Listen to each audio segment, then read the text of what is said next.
Здравейте, скъпи приятели, тук е Теди. Искам да ви поканя на поредната си среща констелация, отправена от родител към дете. Това е една практика, в която на енергийно ниво ние получаваме отговор на някакви коучингови въпроси от сорта как детето ми се чувства в определени ситуации спрямо мен, как аз се чувствам в тези ситуации, в моментите, в които повишавам рязко тон, в моментите, в които губя координация и контрол над себе си и емоциите надделяват над мен. Аз пресичам ли някакви негови или нейни граници, или той пресича, или тя пресичат някакви мои граници. Среща констелация ще направя в неделя на 18 май от 18 часа българско време. Само и сега цената, която пускаме, е изключително достъпна, защото ще направя групово и срещата ни ще бъде изключително затворена между мен и вас. Тези, които нямат на представа какво е това, просто може да се включите и да слушате.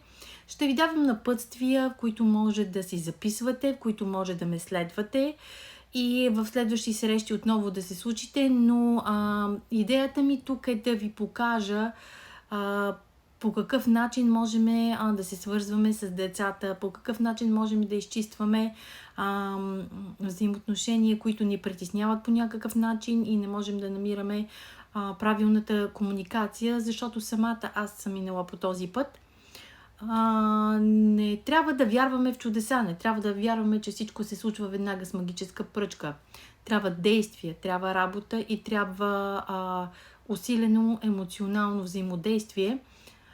И затова аз съм тук и затова аз съм се посветила на работата си, такава каквато мисля, че ще бъде полезна на всички вас, които, както мен, някога са се чудели аз как да достигна до моите деца, как да ги разбера, как те да ме разберат и как взаимно да потърсиме пътя един към друг, защото път има.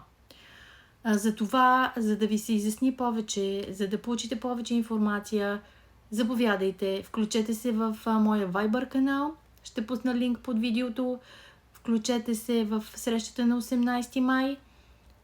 Всички, които имат желание, моля, пишете ми, свържете се с мен и ще се радвам да проведеме практиката всички заедно.